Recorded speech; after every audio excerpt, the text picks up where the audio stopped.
तारा news. आज आपल्या स्टुडिओत एक असा आवाज आलाय जो रस्त्यांवरच्या खड्ड्यांवर हसतो पण व्यवस्थेला आरसा दाखवतो. तो केवळ रील्स बनवत नाही तर प्रश्न उभे करतो. तो फक्त ट्रेंड फॉलो करत नाही तर ट्रेंडच बदलून टाकतो. कोल्हापूरच्या खड्ड्यांना आवाज देणारा, लोकांच्या मनातील अस्वस्थता स्क्रीनवर आणणारा आणि रील्सच्या माध्यमातून जनजागृती करणारा, आपल्या कोल्हापूरच्या खड्ड्यांचा खलनायक आणि आपल्या सर्वांचा लाडका आणि शहराचा जागृत आरजे म्हणजेच आरजे सुमित. सुमित सर, नमस्कार. मी आपलं तारा न्यूजच्या स्टुडिओमध्ये स्वागत करते. Thank you so much. येस. तर सध्या आपले कोल्हापुरातले जे काही खड्डे, विकास ह्याच्यावरून तुम्ही जे काही रील्स बनवतात, सो त्याच ह्याच्यावरून आपण आजचा इंटरव्ह्यू घेणार आहोत. तर मला पहिला प्रश्न असा विचारायचा आहे की कोल्हापूरमध्ये खड्डे इतके वाढले आहेत की रस्तेच दिसत नाहीयेत. तुम्हाला हा मुद्दा रील्समध्ये आणावा असं का वाटलं? काय होतं माहिती आहे का, की आपण ज्या गोष्टी अनुभवतो त्या गोष्टी आपण प्रत्येक वेळी शेअर केल्या पाहिजेत. हे आम्हाला रेडिओमध्ये शिकवलंय. म्हणजे रेडिओवरती बोलणारा प्रत्येक आरजे हा त्याच्या मनाचंच बोलत असतो असं ज्या लोकांना वाटतं ना, तर त्यांना हे नक्कीच मला सांगायचं आहे की आम्ही जे ऑब्झर्व करतो आम्ही तेच बोलत असतो. बरं, एक साधं एक्झाम्पल. क्रिकेट मॅच झाली, विराट कोहलीने सेंचुरी मारली, सगळ्यांनी बघितली, सगळ्यांना माहिती आहे. पण एक आरजे त्याच्या पद्धतीनं कसं ते प्रेझेंट करतोय हे जास्त मॅटर करतं. बरं, आता विषय जसा कोल्हापुरातल्या रस्त्यांचा किंवा खड्ड्यांचा, भरपूर लोकांनी त्याच्याबद्दल आवाज उचलला असेल किंवा त्याच्याबद्दल बोलले असतील. प्रेझेंटेशनची एक पद्धत आहे. मे बी त्या लोकांनी प्रेझेंट करताना सुद्धा त्यांच्या पद्धतीनं ते प्रेझेंट केलं असेल, मी माझ्या पद्धतीनं प्रेझेंट केलं असेल, जे लोकांच्यापर्यंत पोहोचलं. आता सध्या रील हे प्लॅटफॉर्मच इतकं भारी आहे की त्यामुळे आपण लोकांपर्यंत सहज पोहोचतो. आणि जगात भारी कोल्हापुरी म्हणतो. आणि त्यावेळी हे अशी एक पद्धत की कोल्हापुरातली एक अशी दुखती नस म्हणायला काही हरकत नाही की हे खड्डे. तर हा केवळ कंटेंट होता की तुम्हाला माणूस म्हणून किंवा नागरिक म्हणून आलेला संताप होता? हा छान प्रश्न आहे, कारण मला भरपूर लोकांनी हे माझ्या कमेंटमध्ये किंवा मला पर्सनली मेसेज करून भरपूर लोकांनी हे बोललेत मला की ह्याच्याकडे कंटेंट नाही आहे, त्याला व्ह्यूज पाहिजे, त्याला लाईक्स पाहिजेत म्हणून हा करतोय. काही लोकांनी मला असं पण म्हटलं की तुला कुणीतरी पैसे दिलेत हे बोलण्यासाठी. एक साधा प्रश्न मला त्या लोकांना विचारायचा, तुम्हाला माहिती आहे का की मी कुठं असतो? तर मी असतो पुण्यात. अच्छा. मी कोल्हापुरात नसतो, पण माझं बालपण, माझं शिक्षण, माझे आई वडील, माझी बहीण भाऊजी हे सगळे कोल्हापुरात असतात. मी दर आठवड्याला कोल्हापूरला मी येत असतो, का तर माझं काय म्हणतात की नातं आहे कोल्हापूरशी. मी लहानाचा मोठा इथं झालोय. पण एक गोष्ट खटकते की मी लहान असल्यापासून आत्तापर्यंत मी फक्त खड्डेच बघितलेत कोल्हापुरात. म्हणजे असं नाही, काय असतं माहिती आहे का की तुम्ही सोशल मीडियावरती सुद्धा तुम्ही 100 सेल्फी काढता आणि एकच चांगला कुठला तरी तुम्ही पोस्ट करता, बाकीचं 99 तुम्ही काय करता. तसंच आपण आपल्याबद्दलचं चांगलं जेव्हा लोकांना सांगत असतो, जगात भारी कोल्हापुरी ही म्हण कधीपासूनची आहे.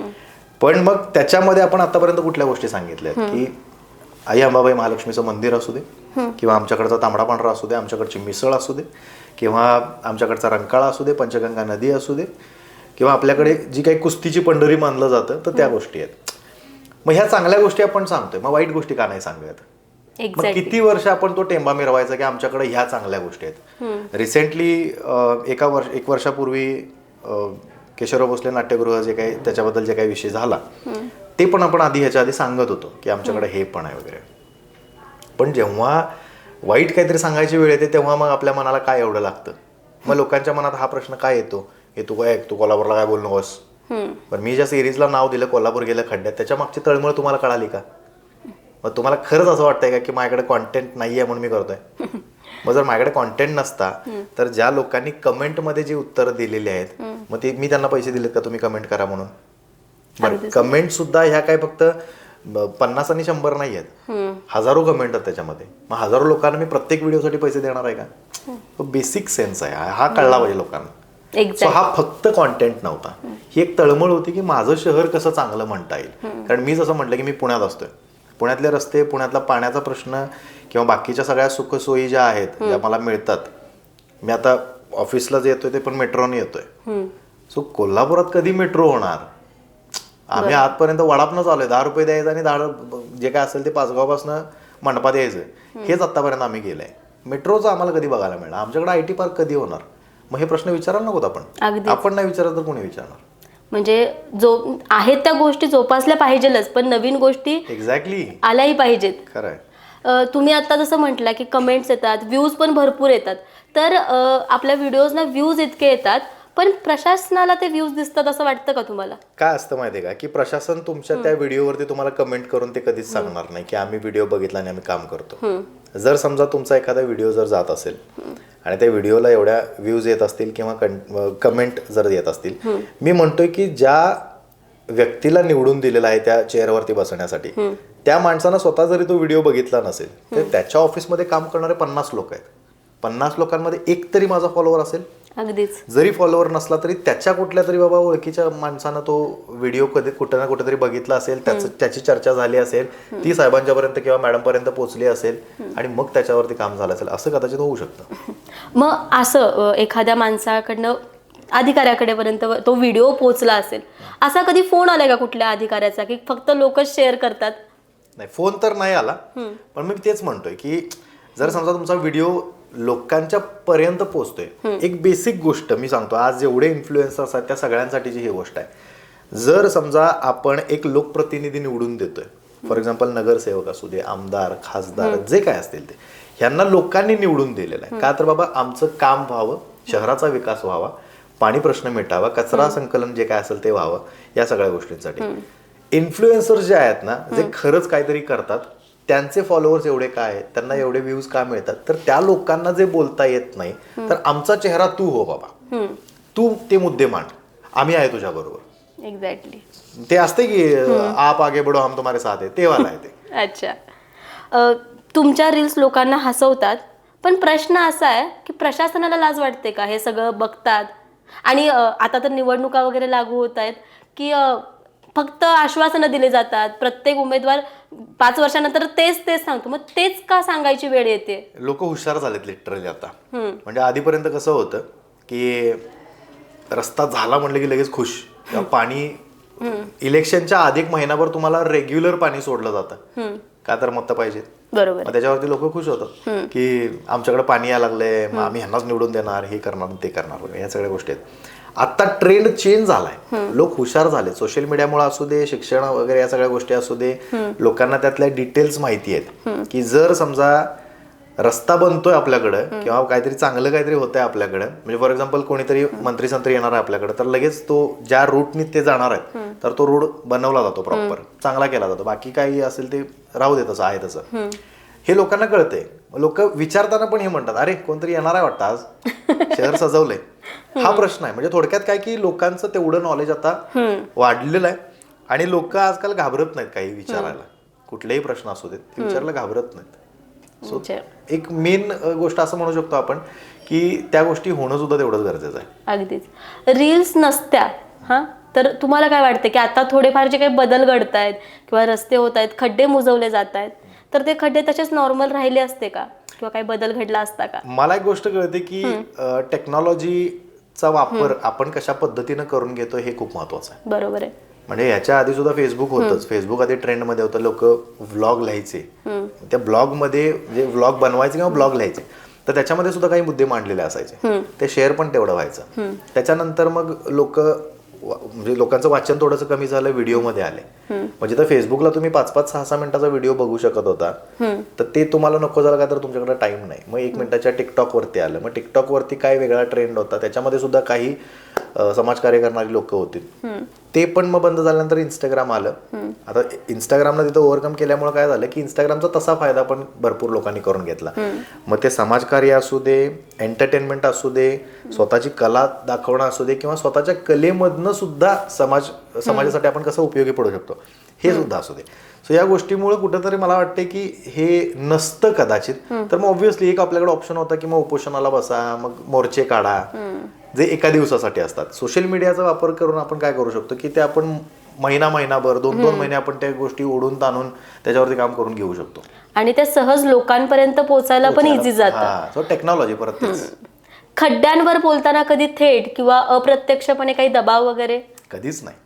कारण एक गोष्ट आहे की आपण जर टॅक्स भरतोय, आपण जर समजा त्या गोष्टीसाठी काम करतोय, ज्या कामाचे पैसे माझे कापून जर तुम्हाला म्हणजे सरकारला देतोय आम्ही किंवा आपण गव्हर्नमेंटला ज्या काही पद्धती आपण शेअर करतोय, आपण जेवायला खायला गेल्यानंतर सुद्धा फॉर एक्झाम्पल जो काय आपण जीएसटी भरतोय, तर ह्या सगळ्या गोष्टींचं कुठं ना कुठं तरी ते काम आहे. म्हणजे आपण टोल जर भरतोय तर त्याचं काम आहे की ते पैसे रोडला गेले पाहिजेत. बरं, आपल्याकडचा एक विषय असा झाला की आपण जे काय झालं की टोल हटवला, पोडापोडी झाली, त्या सगळ्या गोष्टी.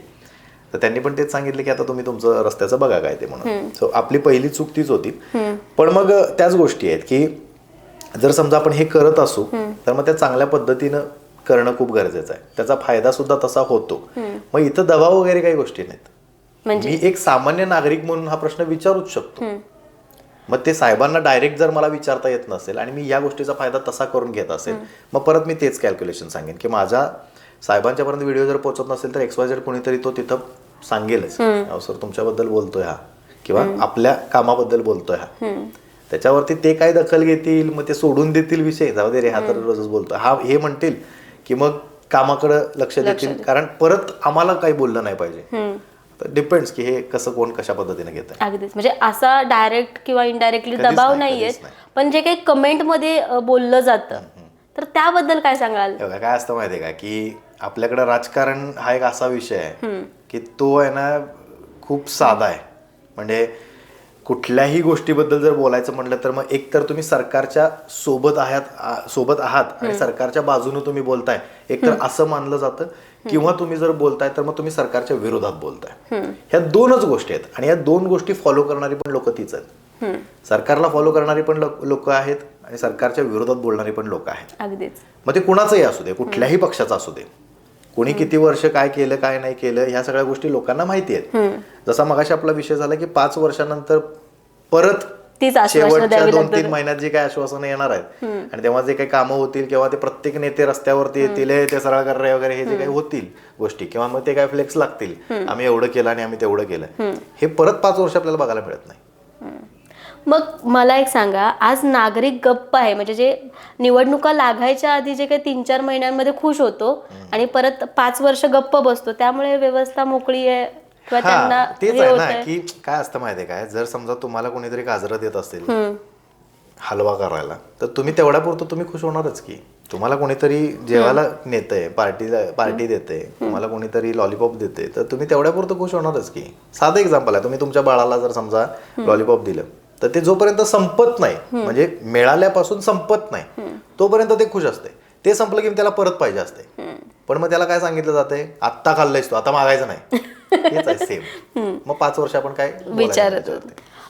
माझा पुढचा प्रश्न असा आहे की तुम्ही एक व्यक्ती म्हणून किंवा नागरिक म्हणून ह्या प्रश्नांवरती विचारणा करत असताना कुठलाही थेट किंवा अप्रत्यक्ष दबाव येत नाही, पण जर हे प्रत्येकाने असं जर करायला लागलं किंवा प्रश्न विचारायला लागलं तर प्रशासन घाबरेल का?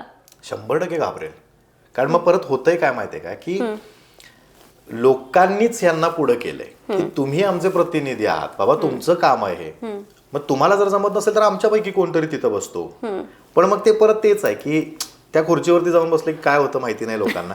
ते काम पण होत नाही आणि काहीच होत नाही. पण हा नक्कीच हा मुद्दा उचलून धरणं किंवा हा मुद्दा त्यांना विचारणं आपलं कर्तव्य आहे, आपला अधिकार आहे.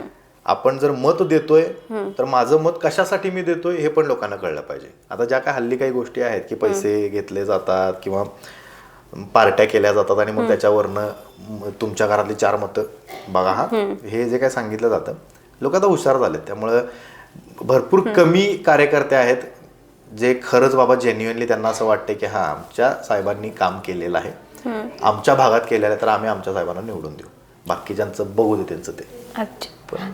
हा प्रॉब्लेम आहे कुठं ना कुठं. किंवा काही प्रमाणात जे काम होतं ते सोशल मीडियावरती छान दिसतं, पण रस्त्यांचा प्रश्न परत तिथंच येतो माझा की तो रस्त्यांच्या विका अडतो. म्हणजे इतके वर्ष, म्हणजे माझ्या मते कितीतरी निवडणुका होऊन गेलेत आणि सातत्याने तोच प्रश्न, आम्ही रस्ते करू, आम्ही पाणी करू. ह्याच्यामध्ये एक गोष्ट मला सांगायला आवडेल की मी जर समजा त्या गोष्टी बोलत असेल तर मग लोकांना परत तेच की व्ह्यूज साठी बोलतोय किंवा हा कोणाला तरी एकाला टार्गेट करतोय हे म्हणून. पण लोकांचं कमेंट मध्ये मत काय असते माहितीये का की हे लोक रस्त्यावर कोल्हापुरातले फिरत नसतील का, म्हणजे त्यांना हा रस्ता त्रासदायक नसेल का? अगदीच. तुम्ही कधी मी म्हणतो की ते कधी 2 व्हीलरवरून आता नेते झाल्यापासून ते फिरले पण नसते. पण तुम्ही 4-व्हीलर मधनं जरी फिरत असला तरी तुम्हाला त्याचा हे कळतोय की नाही, पाथ कसा आहे ते कळतोय की नाही. मग त्याच्यावरती तुम्ही काय बोलत नाही का? तर तुमच्याकडे मोठ्या मोठ्या गाड्या आहेत म्हणून. सामान्य नागरिकाने काय करायचं? जे सायकलवरनं फिरतात, जे 2-व्हीलरवरनं फिरतात, जे रिक्षातनं फिरतात, एका रिक्षामध्ये 4-4 लोक जे वडाप आपण म्हणतो त्यातनं फिरतात, तर त्या लोकांना त्रास होत नसेल का? अगदीच होतो. या सगळ्या गोष्टींचा विचार करणं खूप गरजेचं आहे. विकासाचे फोटो टाकले जातात किंवा फोटो महत्वाचे वाटतात की सुरक्षिता, हे लोक म्हणजे जे कोण आता नाही, आणि हे फोटो पण कधी टाकले जातात बघ ना. जसं मगाशी आपलं बोलणं झालंय की इलेक्शनच्या आधी 2-3 महिने, त्याच्यानंतरचा 5 वर्षात जो झालेला विकास असतोय तो कुठं असतोय? मग याने जागृत नागरिक म्हणून माणसानं पेटून उठणं गरजेचं आहे असं वाटतं का? आणि इतकं सुंदर माध्यम आहे, म्हणजे त्याचा तू इतका छान पद्धतीने वापर करून दाखवतोयस. आपण फक्त आता खड्ड्यांवरती बोलतोय, कितीतरी अशा गोष्टी आहेत, भरपूर गोष्टी. मी तुला हे पण सांगतो की जसा या गोष्टीला विरोध करण्यात आला, कोल्हापूर गेल्या खड्ड्यातला, मी तुला सांगतो की 90% लोकांनी सपोर्टच केलाय. 10% लोक आहेत जे मी तुला सांगितले की काही सरकारच्या बाजूने बोलणार आहेत, काही सरकारच्या विरोधात बोलणार आहेत. त्यापैकी काही लोकांनी याला विरोध केला की तुला पैसे मिळालेत आणि तू पैसे घेऊन या सगळ्या गोष्टी करतोयस. आणि मी आपला इंटरव्ह्यू सुरू झाल्या मी एक गोष्ट सांगितली होती की मला काहीही फरक पडत नाही इथले रस्ते होतील नाही होतील याचं. मी असतोय पुण्यात. तो माझी कळकळ काय आहे, तर माझं शहर आहे, मी काय आयुष्यभर पुण्यात काढणार नाही. मला ते बघून इकडं मला वाटतंच की बाबा इथं पण काहीतरी गोष्टी असल्या पाहिजेत चांगल्या. सो हा पण तेवढाच एक महत्वाचा मुद्दा आहे. अगदीच. रस्ता खराब झाला, खड्डे पडले तर दोष पावसाचा, म्हणजे तो पूर आला तरी पाऊस कारणीभूत होतो, पाऊस नाही पडला तरी तोच कारणीभूत आहे, खड्डे पडले तरी तोच कारणीभूत आहे. ही सबब अजून किती दिवस किंवा हेच उत्तर लोकांनी किती दिवस द्यायला? मला पण या प्रश्नाचं उत्तर ऍक्च्युली पाहिजे. कारण काय होतं माहितीये का की नेमकं पावसाळा सुरू झाला की यांचं रस्त्याचं काम सुरू होतंय आणि पाऊस एकदम, एकतर आपल्याकडे पावसाचं प्रमाण जे आहे ते भरपूर आहे, म्हणजे ऍज कम्पेअर टू बाकी सिटीज. आपल्याकडे कोल्हापूरमध्ये कोकण भाग जवळ असल्यामुळं किंवा या सगळ्या गोष्टींमुळे जरा आपल्याकडे जास्त पाऊस आहे. आणि नेमकं होतंय काय असं की रस्ता करायला घेतला जातोय, मुरुम टाकला जातोय आणि मग तो पाण्यानं वाहून जातोय आणि मग ते काम थांबवलं जातंय. मग त्याच्यावरती परत मग 2-3 वर्ष काही काम होत नाही का, तर ह्यांच्याकडं फक्त 4 किंवा 5 महिन्याचा पाऊस नसतोय, 3 ते 4 वर्षांचा पाऊस असतोय. मग ते परत 5व्या वर्षी इलेक्शनच्या वेळी मग त्यांना लक्षात अरे पाऊस गेला आता केला पाहिजे असं. मी मध्ये ना एक रील्स बघितली होती की पुण्यातला एक रस्ता आहे की जो अजूनही खराब झालेला नाहीये, जंगली महाराज रस्ता. हा, आणि त्यानंतर ना जो रस्ता ज्या कॉन्ट्रॅक्टरनं केला त्याला परत काही मिळालंच नाही रस्ते करायला. तर तसा एखादा माणूस आपल्या कोल्हापूरला मिळाला पाहिजे असं वाटतंय का तुला? नाही, मे बी याला आपण काय म्हणतात त्याला की निगेटिव्ह घेतलं तर बरं होईल असं मला वाटतंय. त्याला पॉझिटिव्ह न घेता निगेटिव्ह घेतलं तर बरं होईल. आता जसं तू म्हणतेस की त्या माणसाला परत कामच मिळालं नाही, मग लोक काय म्हणणार, अरे मला काम मिळालं नाही तर मी काय करणार. सो मग तो काय करतोय की 1 महिना चालेल असा रस्ता करणार, ते काय असेल ते पैसे घेईल मे बी तो. आता या गोष्टीचं कदाचित लोकांना वाईट वाटू शकतं किंवा जे या फील्ड मधले आहेत त्यांना वाईट वाटू शकतं, ज्यांनी रस्ते बनवलेले आहेत त्यांना. पण ही सत्यता आहे, ही सत्य परिस्थिती आहे की तुम्ही केलेले रस्ते हे 5-5, 10-10 वर्ष का टिकत नाहीत. जर टिकत असते तर मग तुम्हाला दर महिन्याला, दर 2 महिन्याला किंवा दर वर्षी जेव्हा इलेक्शन येते दर 5 वर्षांना, तेव्हा तुम्हाला का करायची इच्छा होते. मग तुम्ही एकतर तुमचं काम चोख करत नाही किंवा तुमच्या कामाची क्वालिटी एकतर खराब आहे, किंवा तुम्ही जेवढे तुम्हाला पैसे दिले जातात त्याच्यामधले थोडे पैसे तुम्ही स्वतःसाठी वापरता आणि थोडे पैसे तुम्ही फक्त कामासाठी वापरता. आणि असं एक सामान्य नागरिकाच्या मनात हा प्रश्न येऊ शकतो. आणि साहजिकच हा प्रश्न नागरिकांच्या मनामध्ये येतो. आता आपण जसे प्रश्न रीलच्या माध्यमातून उत्तरं देतोय, तसं मला असं वाटतं की तुम्ही जे काम करताय, जे मटेरियल वापरताय, तुम्ही रील्सच्या माध्यमातून लोकांसमोर आणायला पाहिजे. एक्झॅक्टली. पण काय होते सांगतो तुम्हाला की जेव्हा हे सगळं विचारलं जातंय ना की डांबर कुठल्या क्वालिटीचा आहे किंवा सिमेंट कुठल्या क्वालिटीचा वापरताय तुम्ही, म्हणजे दोन्ही रस्ते आहेत, डांबरी पण रस्ता आहे, सिमेंटचा पण रस्ता आहे, तर मग इथं तुम्ही जेव्हा विचारला जाता, मग तो मुकादम असू दे किंवा मग तो तिथला जो कोणी अधिकारी असू दे, त्यांचं म्हणणं काय असते की तुम्ही कोण विचारणारे. मग आम्ही सांगितलं की आम्ही सामान्य नागरिक आहोत, आम्हाला हे जाणून घेणं गरजेचं आहे. नाही आम्हाला परमिशन नाही हे सगळं सांगायची. मग अशा वेळी काय होतंय की मग एक कोणीतरी माणूस जो बोलू शकतोय, म्हणजे सामान्य नागरिक सोडून, फॉर एक्झाम्पल मग एखादा इन्फ्लुएन्सर जो कोणाला भीत नसेल आणि तो डायरेक्ट जाऊन विचारत असेल, त्याच्या आजूबाजूला लोक त्याला सपोर्ट करणारी आहेत. जर समजा इन फ्युचर काही झालं, त्याच्याबद्दल काही वाईट घडलं, तर ही लोक आहेत त्याच्याबरोबर, हे त्याला माहिती आहे. त्या लोकांचा तो फेस आहे, तो जाऊन विचारू शकतो आणि तिथं मग याचं उत्तर मिळू शकतं. मग मी म्हणतो की तुम्ही रील्स करता, तुम्ही व्हिडिओज बनवता, तुम्ही व्ह्यूज घेता, तुम्ही प्रमोशन्स करता, पण तुम्ही सुद्धा कुठंतरी सामाजिक दृष्ट्या जर बघितलं तर तुम्ही समाजाचं काहीतरी देणं आहे. एक्झॅक्टली. तुम्हाला लोकांनी फक्तच फॉलो केले का तर तुम्ही मोठं व्हा म्हणून नाही. प्रत्येकाला वाटतं की मी मोठं झालं पाहिजे. तुम्ही मोठं व्हा, प्रॉब्लेम तो नाहीये. पण तुम्ही जर मोठं होताय तर तुम्ही ज्या गोष्टी आपल्या आजूबाजूला घडतायत ना त्याच्यावरती मुद्दा उचलणं गरजेचं आहे. मी म्हणतो की रोज करू नका, तुम्हाला काय न्यूज रिपोर्टर व्हायचं नाहीये. बरोबर. मी म्हणतो की ज्या गोष्टीचा त्रास होतोय, मला कदाचित हा त्रास होत असेल, एखाद्या हॉटेलच्या बाहेरचा कचरा तसाच आहे, मला याचा त्रास होत असेल, तू बोल ना भाई त्याच्याबद्दल. किंवा मला रस्त्याचा प्रॉब्लेम होतोय म्हणून मी केलं. मला असं वाटतं मी कलाकार आहे, मला केशवराव भोसले नाट्यगृहाबद्दल मला त्रास होतोय, बोल तू त्याच्याबद्दल.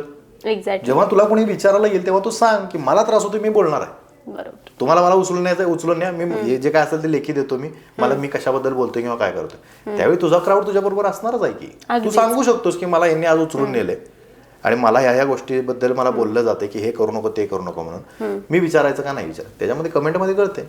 आणि सोशल मीडियाची पॉवर आता सध्या एवढी आहे की लोक तुम्हाला आज जरी टाकलं तुम्ही चांगलं काम करताय म्हणून तर तुम्हाला लोक बाहेर काढून आणणार, गॅरंटी आहे. येस.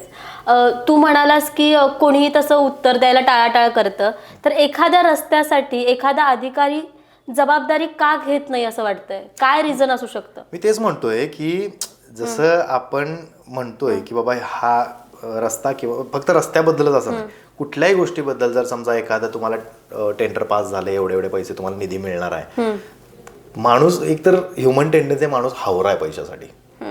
कुणी असू दे, मी पण तू पण कुणीही इथं जरी असलेलं, प्रत्येक जणाला काय असतं की हा मला एक 4 पैसे मिळाले ना की बरोबर यार, मग त्या निधीमधनं मग स्वतःचा पैसा कसा काढता येईल असं मग हे लोकांच्या मनात येतं की मग तुम्हाला फॉर एक्झाम्पल आता हा तिसरीकडे कुठं मुद्दा जायला नको, 100 कोटीचा निधी आलाय किंवा 200 कोटीचा निधी आलाय, 400 कोटीचा निधी आलाय, मग 400 कोटीमध्ये काय काय होऊ शकतंय? अरे 400 वरती किती झिरो असतात हे पैसे पण आपण कधी बघितलेले नाहीत, म्हणजे तेवढं आपल्याला अमाऊंट पण माहित नाही. पण एवढे पैसे जर खरंच येत असतील, होत असतील, त्याच्यावरती काहीतरी तोडगा म्हणजे काढावा असं जर सरकारला सुद्धा वाटत असेल किंवा वरच्या अधिकाऱ्यांना वाटत असेल तर मग खरंच 400 कोटीच्या लेवलचं काम होतंय का रे आपल्याकडे?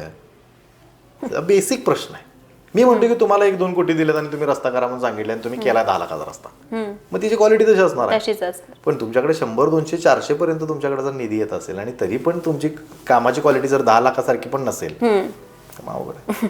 मला सांग की तुझ्या रील्समुळं एखादा खड्डा भरलं जाणं हे तुझं यश आहे की रस्त्याचं कायापालट होणं हे तुझं यश वाटतं? मला असं वाटतं की मी जसं मगाशी पण म्हटलं की मला जर समजा लोकांनी फॉलो केलेला आहे किंवा माझ्या कमेंटला जर ते येऊन सांगतायत माझ्या कमेंट बॉक्समध्ये की तू बोलालीस ते बरोबर आहे भावा आणि आमचा तुला सपोर्ट आहे, तर हे या सगळ्यांचं ऍक्च्युली हे असणार आहे. म्हणजे माझ्या एकट्यामुळे हे काम झालं असं नाही, त्या लोकांचा सपोर्ट महत्वाचा आहे. त्या लोकांनी, मी जर समजा बोलायचा मी पुढाकार जर घेतोय, त्याचं जर काम करण्यासाठी जर मी काय करतोय तर मी एकटा नाही आहे याच्यामध्ये. माझ्यासोबत काही इन्फ्लुएन्सर फ्रेंड्स आहेत माझे, त्यांचा पण काहीतरी एक वेगळा रुबाब आहे, तर त्यांचं सुद्धा कुठं ना कुठं तरी बाबा अधिकाऱ्यांच्या सोबतचे कनेक्शन्स आहेत.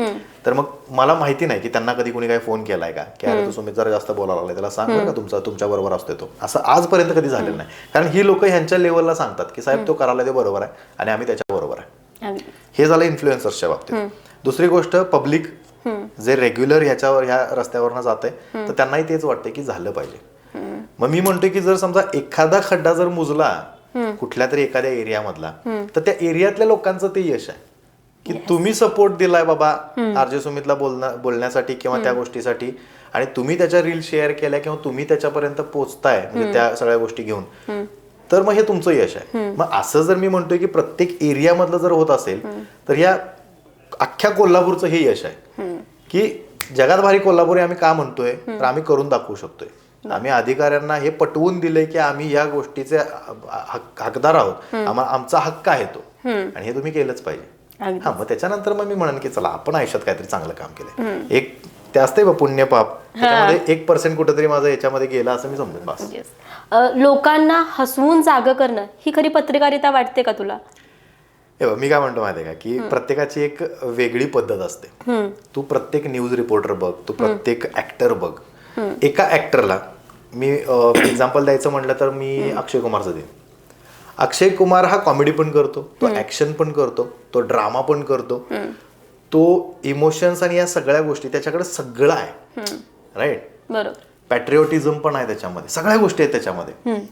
मग हे प्रत्येकालाच जमेल असं नाही. मग प्रत्येकानं वाटून घेतलं. इन्फ्लुएन्सर्स काय करतात, काही फूड ब्लॉगर आहेत, काही समाजकार्य करणारे आहेत, काही फक्त एंटरटेनमेंट करणारे आहेत, म्हणजे कॉमेडी असू दे, सिंगर्स असू देत, डान्सर्स असू देत, किंवा मग बाकीच्या विषयांच्या वरती काहीतरी बोलणारे असू देत, किंवा अननोन फॅक्ट्स बद्दल काही लोक सांगतात जे आपल्याला माहिती नाहीत. सो या अननोन फॅक्ट्स मधनं फॉर एक्झाम्पल एक कोणीतरी इन्फ्लुएन्सर आहे आणि तो 10 किंवा 15 वर्षापूर्वीच्या एका गोष्टीबद्दल जर तो आपल्याला सांगत असेल की ही गोष्ट अशी होती आणि आता बघा कशी झाली, मग ती चांगली असू शकते किंवा वाईट असू शकते. फॉर एक्झाम्पल रंकाळा हा आम्ही लहान असताना जेव्हा होता तेव्हा आम्ही ते पाळणा वगैरे जे काय आहे, झोपाळा वगैरे, त्याच्यावरती खेळण्यासाठी आम्ही त्या वाळूत जात होतो खेळायला. तर ती तेव्हाची चांगली गोष्ट होती. तिथं फुगे फोडायला मिळत होते, बेळ खायला मिळत होती वगैरे सगळ्या गोष्टी होत्या. पण आज जर मी ते बघितलं तर रंकाळ्यात त्याच बाटल्या, ते डिश, पिशव्या, ह्या सगळ्या गोष्टी पडलेल्या असतात. ही झाली वाईट बाजू. पण याचा जो काही कायापालट झालेला आहे, मग तिथं ते पोल लावलेले आहेत, लाईट्स आहेत, स्पीकर्स आहेत, किंवा त्या सगळ्या गोष्टी आहेत. तिथं नवीन काय म्हणतात त्याला, फुटपाथ केलेला आहे. ही पॉझिटिव्ह गोष्ट आहेच की, चांगला आहेच की याच्यामध्ये. सो सांगताना आपण चांगलं तर सांगतोच, पण वाईट सुद्धा का सांगणं गरजेचं आहे, का तर ते सुद्धा त्या चांगल्याच्या लेवलला येऊ. सो हे मला असं पर्सनली वाटतं बाबा. तू जागृत आरजे म्हणून तर काम करतोसच, पण मला काय विचारायचं आहे की रील नंतर पुढे काय, म्हणजे नागरिक चळवळ की अजून मोठा काही आवाज, कारण प्रश्न तर संपणारे नाहीयेत ऑब्व्हियसली. त्याशिवाय राजकारण पण होणार नाही, हे पण तेवढंच खरं. म्हणजे जर समजा सगळेच प्रश्न मिटले, सगळंच चांगलं झालं, तर राजकारण करणार कशावर, निधी आणणार कुठनं, पैसे खाणार कुठनं, हा सगळा विषय मग त्यावेळी बाहेर येतो. जसं तू म्हणतेस की रील्स नंतर काय, बरं माझा आता रील्स हा सेकंडरी पार्ट आहे माझ्या लाईफमध्ये. रेडिओ हे माझं प्रायमरी काम आहे. मी रेडिओवरती सुद्धा हेच विषय मांडत असतो आणि सोशल मीडिया त्याच्यानंतर मी घेतो, बरोबर. पण आता काय झालंय की रेडिओ हा फक्त रेडिओ राहिलेला नाही, तो डिजिटल झालाय. त्यामुळे दोन्ही गोष्टी आपण सिमिलरली त्या काम करत असतो, त्याच्यावरती पॅरलली आपण त्या हे करत असतो. जसं तू म्हटलीस की याच्यानंतर काय, मग मोर्चा किंवा अजून काय किंवा काय, मी ही गॅरंटी देऊ शकतो की माझ्या एका व्हिडिओमध्ये मी म्हणत नाही की माझ्या मागणं 1000 लोक येतील, पण हा जर मुद्दा तेवढा असेल तर 1000 नाही 10,000 लोक येतील. रस्त्यासाठी जर बोलायचं आहे तर मग 100% मला जी लोक कमेंट करतात किंवा मला जी लोक फॉलो करतात त्या लोकांना जर मी सांगितलं की आपण रस्त्यावरती यायचं आहे, जोपर्यंत काम होत नाही तोपर्यंत रस्त्यावरनं उठायचं नाही, हे जरी मी सांगितलं, मला माहिती नाही या गोष्टीला किती लोक मान्यता देतील, पण हे आहे की जर समजा तुम्ही चांगल्या कामासाठी जर एकत्र येत असाल तर ते होतच. हा, पण तुम्ही सांगा लागलाय की टावाळक्या करण्यासाठी आम्ही एकत्र येणार, हुल्लडबाजी करण्यासाठी आम्ही एकत्र येणार, लईतले तुला सांगतो मी 500 ते 1000 लोक येतील. ते पण का, तर त्यांना माहिती आहे फुकटचं खायला मिळणार आहे, किंवा कुठेतरी बोंबलत दंगा करायला मिळणार आहे, हॉर्न वाजवायला मिळणार आहे गाडीवरनं बसून, किंवा मग ओरडायला मिळणार आहे. या सगळ्या गोष्टीसाठी लिमिटेड लोक येतात. मी म्हणतोय की मी जर एका गोष्टीसाठी, मी रस्त्यांसाठी जर मी 10 लोकांना जरी गोळा करू शकत असेल ना, तर ते माझं नाही तर त्या पब्लिकचं यश आहे. परत एकदा की त्यांना वाटतंय असं की माझं शहर सुधारणं गरजेचं आहे. मग याला विरोध करणारी लोक आहेत, सोशल मीडियावरती त्याला ट्रोल करतात काही लोक की तू कोल्हापूर गेलो खड्ड्यात, असंच का म्हणतोस आणि तसंच का म्हणतोस. अरे दादा, तुला माहिती आहे का त्याच्या मागचा मुद्दा काय तो नेमका. बरं, ही लोक जी कमेंट करायला लागलेत ते पण माहिती आहेत का तुला, का कमेंटमध्ये येऊन म्हणा लागलेत हे की जो तू बोलतोयस ते बरोबर आहे बाबा. मग इथं मला बोललं जाते की तुझ्याकडे कॉन्टेंट नाही किंवा व्ह्यूज नाहीत म्हणून. माझा कॉन्टेंट मला माहिती आहे, मी एका कॉन्टेंटवरती अडून नाहीये. मी सगळ्या कॉन्टेंट बद्दल बोलतो, मी फूड बद्दल बोलतो, मी रिअल इस्टेट बद्दल बोलतो, मी एंटरटेनमेंट बद्दल बोलतो, मी सामाजिक गोष्टींच्या बद्दल बोलतो, मी सगळ्या गोष्टी म्हणजे सणवार जे काय असेल सगळ्या गोष्टीबद्दल बोलतो मी. त्यामुळे माझ्याकडे कॉन्टेंटची कमी आहे असं समजू नका तुम्ही. बरं, मला एक गोष्ट कळते की मास आणि क्लास अशा 2 प्रकारचे क्राऊड असतात आपल्याकडे. मास क्राऊड हा तुम्हाला फक्तच व्ह्यूज देतो, लाईक्स देतो, 100K तुमचे लाईक गेले वगैरे, 1 मिलियन तुमचा व्हिडिओ गेला. तुमचा जो क्लास क्राऊड असतो ना, त्यांना माहिती असतं की तुम्ही काय करायला लागलाय. एक्झॅक्टली. आणि मग त्याच्यामध्ये तुम्हाला ती लोक म्हणतात की हा तू जे करायलास की नाही भावा, 1 नंबर काम करायलीस.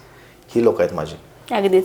जर समज उद्या प्रत्येक नागरिक उठून कॅमेरा घेऊन म्हणजे ज्या गोष्टी चुकीच्या घडतायत किंवा त्याच्यावर प्रश्न विचारायला लागलेत, तर तू त्यांना सपोर्ट करशील का? 100%.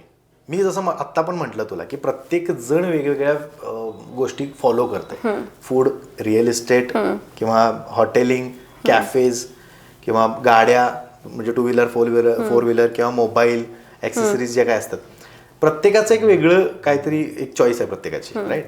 आणि प्रत्येकानं जर समज फॉर एक्झाम्पल आता मोबाईलमध्ये नवीन जे काही मोबाईल आहे त्याच्यामध्ये रेडिओ नाही आहे, सो जो कोणी डायहार्ड रेडिओ फॅन असेल तर तो त्याच्याबद्दल जर बोलत असेल की आम्ही कॉलेजमध्ये असताना रेडिओ ऐकत होतो, मोबाईलला आम्ही हेडफोन लावून ऐकत होतो, आता तेवढ्यासाठी आम्ही गाडीत जाऊन बसायचं का, मग हे तुम्ही सांगा. मग हे सरकारला जर त्यांना प्रश्न विचारला असेल तर तो ऑब्व्हियसली तो त्याचा हक्क आहे ना. अगदीच. मग तसंच बाकीच्या गोष्टींच्या बद्दल मला मला आता एक सांग की प्रश्न विचारणं गुन्हा आहे की खड्डे तसेच ठेवणं? प्रश्न विचारणं ही गुन्हा नाहीये, पण काय होतं माहिती आहे काय, तुम्ही प्रश्न कशा पद्धतीने विचारताय, तुम्ही घाबरत विचारताय की मला फरक पडत नाही या पद्धतीने तुम्ही विचारताय, तुम्हाला खरंच व्ह्यूज साठी हे करायचं आहे की तुम्हाला चर्चेत यायचं आहे की खरंच तुम्हाला त्या गोष्टीची तळमळ आहे, या गोष्टी खूप मॅटर करतात. राहिला विषय खड्डे मुजवायचा किंवा तसेच सोडायचा, अधिकार जोपर्यंत तुम्ही दाखवणार नाही, म्हणजे आपल्याकडे एक पद्धत आहे की आपण फॉर एक्झाम्पल जर माझी गाडी आहे कुठली तरी, माझ्या गाडीवरती माझं प्रेम आहे, माझा अधिकार आहे त्याच्यावरती, माझा हक्क आहे त्याच्यावरती, तर मी तिला रोज धुणार, रोज पुसणार, रोज तिला मी चकाचक ठेवणार. मग हे अधिकाऱ्यांना पण कळलं पाहिजे की माझं शहर आहे, तुम्हाला इथे निवडून कशासाठी दिलाय किंवा तुम्हाला त्या खुर्चीवरती कशाला बसवलाय, मग तुम्ही आयुक्त असू दे किंवा काही असू दे, शहराचा विकास ही तुमची प्रायोरिटी असली पाहिजे ना की बाबा हा मग झालंय, मग आता आलाय पगार, मग इकडं ही जागा घेतली आणि तिकडे जागा घेतली. बरं, मी हे एका कुठल्या आयुक्ताबद्दल बोलत नाही किंवा मी एका कुठल्या नेत्याबद्दल बोलत नाही किंवा एका कुठल्या अधिकाऱ्याबद्दल बोलत नाही, मी इन जनरल बोलतोय. जेव्हा तुम्ही ह्या सगळ्या गोष्टी तुम्हाला लक्षात येतात की नाही नाही नाही नाही हे काहीतरी घडलंय आणि आपण कुठेतरी वेगळ्या ट्रॅकवरती चाललोय, तुम्हाला ट्रॅकवरती येणं स्वतः जर समजलं तर चांगली गोष्ट आहे. जेव्हा लोक येतील रस्त्यावरती आणि मग तुम्हाला ट्रॅकवरती आणण्याचा प्रयत्न करतील तेव्हा मग ते सगळ्या गोष्टी अवघड होतात. आता हे आपण जेनझीवाल्यांचं ते बघितलंय नेपाळमध्ये काय झालं. अगदीच.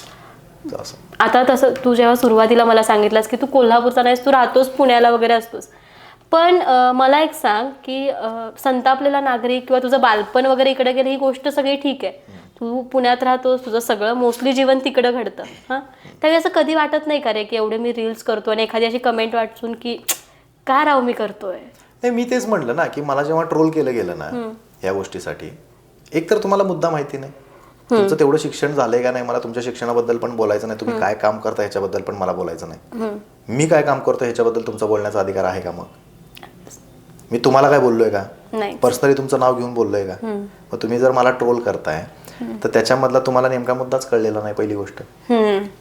हे झालं एखाद्या व्हिडिओ बद्दलचं. कमेंटमध्ये जेव्हा लोक येतात, तू काय पुण्यात असतोस काय, तू काय कोल्हापूरात असतोस काय, तू जर पुण्यात असतोस तू तिकडचं बघ की, का तिकडचं बघू, माझ्या आई बाबा इथं राहतात, माझी आई 2-3 वेळा एकाच त्या ज्या पाचगावच्या रोडचा तिथला खड्डा आहे तर त्या खड्ड्यात पडता पडता ती वाचली. मग मला वाटणार नाही माझ्याकडे ज्या गोष्टी आहेत, ज्या गोष्टी लोकांना असं वाटतंय की हा याच्याबद्दल बोललं पाहिजे, लोकांनी ज्या गोष्टीसाठी मला मोठं केलंय, देणं आहे मी पण त्या लोकांचं काहीतरी. मग मी जर ह्याच्याबद्दल बोलतच नसेन आणि मी फक्तच जर समजा कुठल्या तरी गोष्टीचं प्रमोशन आणि त्यातनं मिळणारे पैसे किंवा लोकांना फक्त मला व्ह्यूज पाहिजेत म्हणून मी काहीतरी कॉन्टेंट टाकायला लागलोय, काहीच प्रॉब्लेम नाही मग लोकांना पण आणि मला पण. पण कुठंतरी माझी एक तळमळ आहे की मला असं वाटतं की हा ठीक आहे, पण एक गोष्ट आहे, मी खूप ओव्हर थिंकर आहे, मला हजारो कमेंट येतात, पण त्याच्यामधल्या 1-2-3 कमेंट ज्या असतात ना त्या जर समजा ट्रिगर झाल्या ना की मला असं माझ्या खूप असं मनात येते की अरे ह्याला रिप्लाय देतो असं होतंय ते. पण मग काय होतंय माहिती आहे का की मला भरपूर वेळा हा अनुभव आलाय की जे चांगलं म्हटलेलं असतं ना त्याच्याकडे कधी लक्ष जात नाही आपलं, जे वाईट बोललेलं त्याच्याकडे लक्ष जातं, त्याला रिप्लाय दिला की त्याला तेच पाहिजे असते फक्त. मग त्याला रिप्लाय केला म्हणून आपल्यापैकी सुद्धा काही फॉलोअर, आता हे भरपूर लोकांना माहिती असेल, भरपूर इन्फ्लुएन्सर्सना, आपले फॉलोअर सुद्धा कधी खरेच आपले फॉलोअर नसतात, हे लक्षात ठेवा तुम्ही. आपल्याला फॉलो करणारे लोक सुद्धा आपल्या व्हिडिओवरती कधी कधी वाईट कमेंट करत असतात, आणि हे कोण असतात, जे फॉलो करत नाहीत त्यांच्या कमेंटच्या खाली कमेंट करणारे असतात ते. सो त्यामुळे तुम्ही जेन्युइन कमेंट करणारे जी लोक आहेत, जेन्युइन तुम्हाला वाटतं की ह्यांनी आपल्याला सपोर्टमध्ये सगळ्या गोष्टी बोललेल्या आहेत, तर त्या लोकांचं तुम्ही लक्षात घ्या. नाहीतर मग ह्यांच्या नादाला तुम्ही लागणार, तुम्ही तुमच्या डोक्याचं सगळं वाट लावून घेणार आणि मग तुमचं पण काम होणार नाही. आणि हे लोक काय करतात, कमेंट करून हे सोडून देतात. आपण दिवसभर त्याच्यावरती विचार करत राहतो आणि मग आपला दिवस खराब होतो, मग हेल्थ खराब, दिवस खराब, मग परत कंटेंट राहू दे यार, मला काय करायचं आहे, नाही करायचं मला, हा थॉट येणार. त्यापेक्षा तुम्ही कमेंट वाचा, वाईट वाटलं त्याला कमेंट करा तुम्ही, मी म्हणतोय डोकं शांत होईल. हा नाही, कमेंट करा तुम्ही, तुम्हाला ज्या काही शिव्या द्यायच्या त्या लिहा त्याच्यामध्ये, तुम्ही पोस्ट करा आणि लगेच तुमची पण डिलीट करा कमेंट आणि त्याची पण डिलीट करा. तुमचं फ्रस्ट्रेशन निघालं ना, झालं ना, तुम्हाला त्याला शिव्या द्यायच्या होत्या, दिल्या ना तुम्ही, त्याला ब्लॉक करा, तुम्ही त्याची कमेंट करा, डिलीट करा. मी हे आता सध्या तरी करतोय. अगदीच. आणि खरं तर हे खूप भारी आहे की आपण एखादी चांगली गोष्ट करत असताना मागून वाईट बोलणारे असतातच, भरपूर. तर त्या गोष्टी एक्सेप्ट करणंच गरजेचं आहे आणि ते केलं तरच पुढे जाता येईल. शेवटी तू आता जे हे खड्डे किंवा हे जे काही प्रॉब्लेम्स वरती बोलतोस, शेवटी जाता जाता प्रेक्षकांना काय सांगशील? माझं एकच सांगणं आहे त्या प्रत्येकाला, जे लोक म्हणजे आता तसं बघायला गेलं तर प्रत्येक घरात एक इन्फ्लुएन्सर आहे. जर तुम्हाला, मी म्हणतोय की 5-6 हजार जरी तुमचे फॉलोअर असले, 5-6 हजार फॉलोअर असणं सुद्धा खूप मोठी गोष्ट आहे. अगदी आपली ओळख पण नसते तेवढ्या लोकांशी. एक्झॅक्टली. मग जर तुम्हाला कोणीतरी 5,000 लोक जर तुम्हाला फॉलो करत असतील तर काहीतरी तुमच्यात एक ती गोष्ट आहे. या गोष्टीचा फक्त चांगल्या गोष्टींसाठी वापर करा. जसं भरपूर लोक मला कमेंटमध्ये येऊन शिव्या देतात की तू असंच का बोलतोस आणि तसंच का बोलतोस, किंवा मला जी काही लोक ट्रोल करतात, तर त्यांच्याकडं ज्या पद्धतीनं मी इग्नोर केलंय, किंवा पुणेरी भाषेत जर सांगायचं तर फाट्यावर मारले, कोल्हापुरी भाषेत जर सांगायचं तर तुम्हाला माहिती आहे मला काय म्हणायचं आहे ते, लिटरली बसवलाय म्हणलं तरी तुम्ही काय हरकत नाही. तर ह्या सगळ्या गोष्टी असताना आहे ना, तुम्ही काय चांगलं देताय पब्लिकला हे खूप मॅटर करते. तुम्ही वाटते तुम्हाला की मला कचऱ्याबद्दल बोलायचं आहे, मला माझ्या शहराबद्दल बोलायचं आहे, मला माझ्या कॉलेजबद्दल सुद्धा जर समजा तुमच्या कुठल्या गोष्टी अडवल्या जात असतील, त्या गोष्टी तुमच्या अधिकाराच्या म्हणजे हक्काच्या असताना सुद्धा जर तुम्हाला त्या गोष्टी मिळत नसतील, तर तुम्ही त्याच्याबद्दल पण टाका. इथं असा विचार करू नका की मी जर असं केलं तर माझं वर्ष वाया जाईल किंवा काय. तुमचा अधिकार आहे तो. तुम्ही पैसे भरताय कॉलेजमध्ये, ते पैसे भरून तुम्ही शिक्षण घेताय, आणि तिथं पण जर तुम्हाला कोणी त्रास देत असेल, इवन तुम्ही एखादा मुलगा असाल, एखादी मुलगी असाल, तुम्ही लग्न झालेले असाल, त्याच्यामध्ये सुद्धा जर तुम्हाला कोणी त्रास देत असेल तर त्याच्यावरती सुद्धा बोलणं गरजेचं आहे. आजकाल लहान मुलींच्या बद्दल आपण ऐकतोय काय होते काय नाही ते, ह्याच्यावरती जर आपणच आवाज नाही उठवला तर मग कुणीही बोलणार नाही. आणि जो बोलायला घाबरतो तो आयुष्यात काहीच करू शकत नाही, हे फक्त लक्षात ठेवा. अगदीच. मला तुझ्याशी गप्पा मारून खूप भारी वाटलं, आणि तू आज आमच्या तारा न्यूजच्या स्टुडिओमध्ये आलास, खरंच मनापासून आभार तुझे. थँक्यू. आणि आजचा हा एपिसोड तुम्हाला कसं वाटला हे कमेंट करून नक्कीच सांगा. आणि जसं RJ सुमितनं सांगितलं की प्रत्येक गोष्टीवरती बोलणं गरजेचं आहे, तर एक छोटीशी सुरुवात सुद्धा एक मोठा बदल घडवू शकते. आजचा हा एपिसोड तुम्हाला कसा वाटला हा मला कमेंट करून नक्की सांगा. आणि तारा न्यूजला लाईक, कमेंट आणि सबस्क्राईब करायला विसरू नका. धन्यवाद. थँक्यू.